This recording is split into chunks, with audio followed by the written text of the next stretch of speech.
For over 50 years now, a small town called Fall River has been the permanent home for battleship Massachusetts, the pride of all citizens of the state that gave its name to this honored ship. It's thanks to them that this remarkable US Navy memorial was preserved.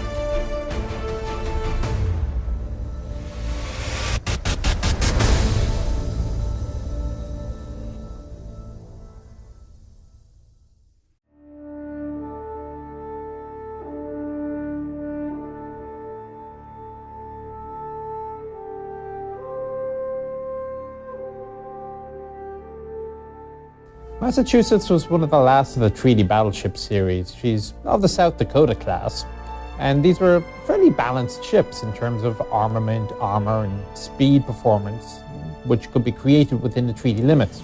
The outbreak of World War II gave a powerful boost to the development of shipbuilding in the United States. Dockyards received orders to build new ships featuring high speed, better armament, stronger armor, and improved maneuverability in order to gain superiority in the naval theater of war. However, before the war kicked off, they had already laid down ships of the so-called Washington era.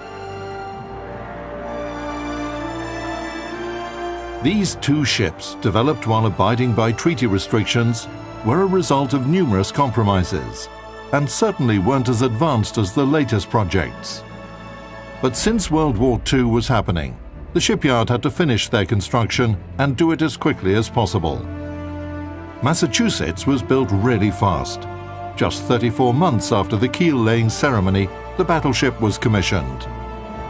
At that time, the Navy's General Board was considering two concepts for the battleship. It could either be a well-armed but slow-moving ship, or a ship that was fast enough but with weaker artillery. The design engineers came to a sort of a middle ground. They created a battleship with powerful 16-inch main battery and was also capable of a decent speed of up to about 27 knots. Plus, it didn't exceed the limit of 35,000 tons. So this was overall a highly capable design for her time.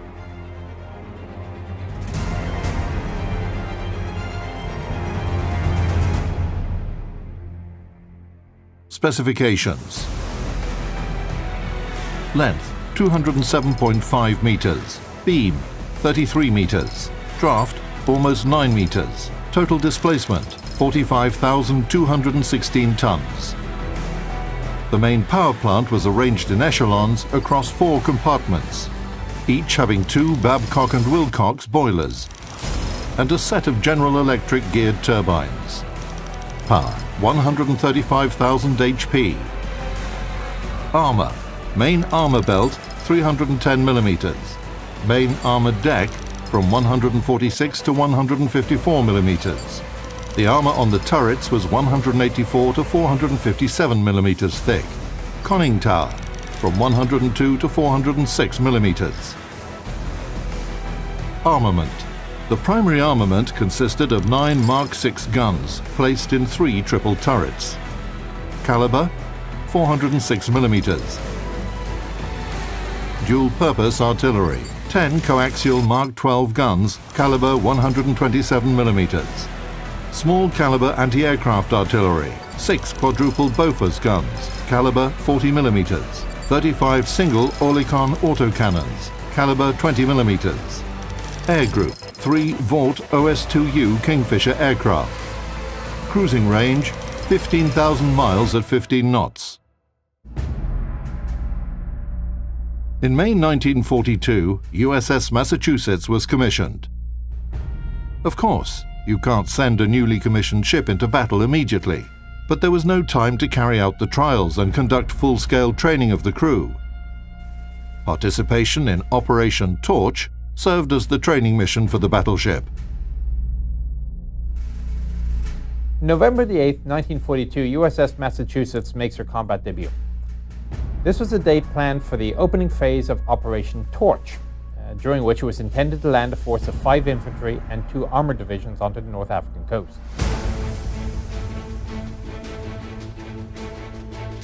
At that time, the indirect approach had already become a dominating military strategy in Western countries, specifically in the USA and Great Britain. Its main idea is that you shouldn't attack a powerful enemy head-on, but sort of act on the flanks, on the periphery, to exhaust its economy, exhaust its armed forces. Morocco was part of the French colonial system. Vichy France had its forces stationed there. And so our hero, battleship Massachusetts, took part in these battles near Casablanca.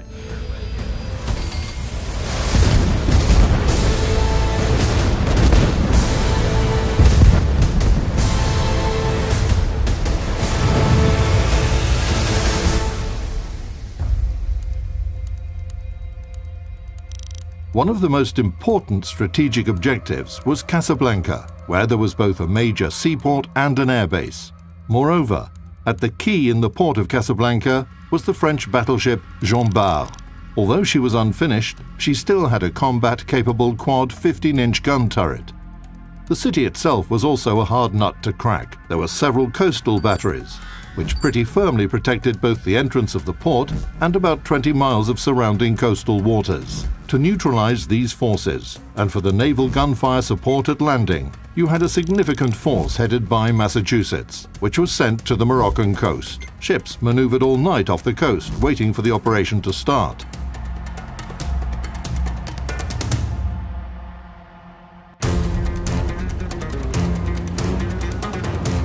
On November the 8th at 6:30 a.m., the ships assumed a combat formation and headed for Casablanca.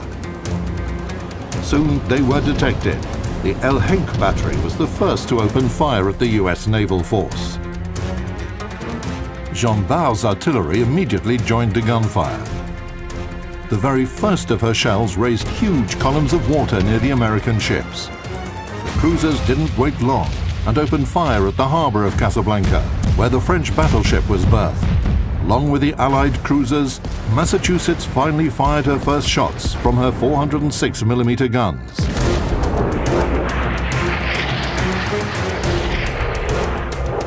Within a short period of time, the American battleship fired 9 salvos at Jean Bart and made 5 hits.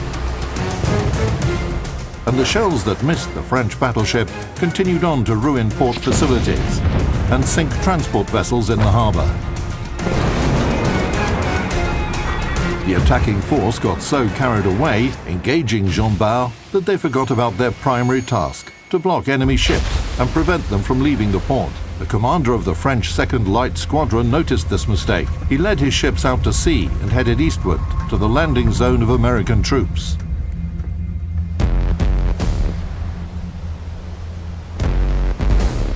The French squadron began to exchange fire with the US destroyers that were escorting the landing craft. The Massachusetts group redirected their guns to the new enemy force. At 9:18 a.m., the battleship opened fire and immediately hit destroyer Fougueux. In the heat of the battle, a 194mm projectile fired by the El Henk battery hit Massachusetts on the bow. It struck the main deck's port side. 5 minutes later, the battleship noticed 4 incoming torpedoes, just in time to dodge them. One torpedo passed by just 5 meters away from her starboard side. By noon, the battle was gradually reaching its final stage. With just one shot, Massachusetts knocked out destroyer leader Milan, and a few minutes later, the battleship hit another French destroyer. The first combat outing for Massachusetts was pretty successful. Battleship Jean Bart was neutralized. Other enemy ships and coastal batteries were disabled, and all this was done in just 5 hours. In that operation, Massachusetts fired off almost all 800 of her armor-piercing shells at the enemy. They inflicted significant damage on Jean Bart, and a fragment of one of those shells, which hit the French battleship, is kept aboard Massachusetts today as a museum exhibit item.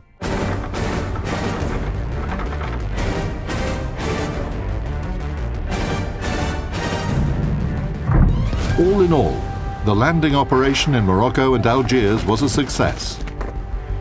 The separate French units that resisted the Allies were suppressed by naval artillery and aviation. By November the 11th, 1942, not a single gun could be heard firing on the northern coast of Africa. But Of course, the French didn't want to fight against the Allies, but they also didn't want to be together with the British. The point is that everybody remembered Operation Catapult, when the British Navy attempted to destroy French ships, which were also stationed in the ports of Morocco and Algiers. But it turned out that most of the French forces showed no resistance. Only separate units did, like battleship Jean Bart. In general, everything went successfully. Victory was basically achieved even before the start of the landing operation.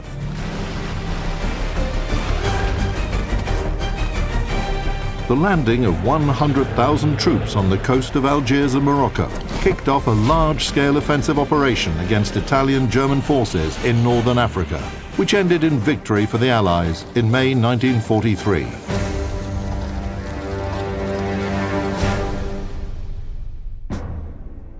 From the coast of Africa, battleship Massachusetts sailed back home. For several months, she underwent repairs and upgrades in Boston. The shipyard reinforced the battleship's anti-aircraft armament and updated her radar systems. In February 1943, Massachusetts passed through the Panama Canal into the Pacific to take part in fierce battles between the Allied forces and the Imperial Japanese Navy. You see, Massachusetts participated in the war both in the Atlantic and the Pacific Oceans. She was redeployed back and forth over the course of World War II. Was she lucky? Well, she traveled from one theater of war to another. I cannot say the crew were lucky, as they had to suffer all these hardships. But in terms of the ship's combat career, her battle history, yes, she was. Massachusetts fought both in the Atlantic and the Pacific.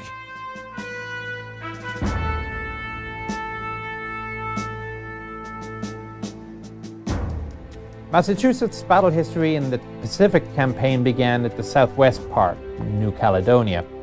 For month after month, the battleship, along with the main forces, advanced to the north, covering the landing of troops, escorting convoys, firing upon coastal positions. Names like the Solomon Islands, the Gilbert Archipelago, Nauru Island, Tarawa and Kwajalein atolls, Truk. All these places were not deprived of the attention of the battleship's main battery.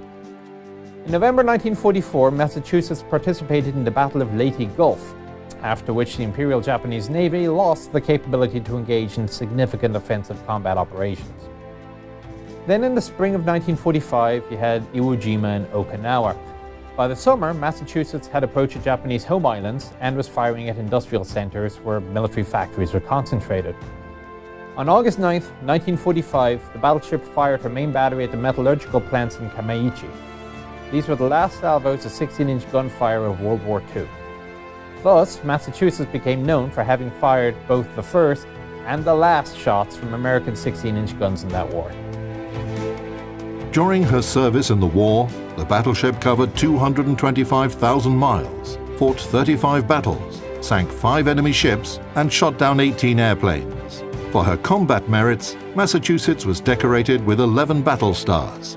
In 1947, the ship was mothballed and assigned to the reserve. In the early 60s, the battleship was stricken from the Naval Vessel Register, and her fortune was determined by the citizens of Massachusetts. They had warm feelings for Big Mamie, as the sailors used to call her. In 1965, the citizens of the state raised $50,000, which gave this World War II veteran a second life as a museum ship.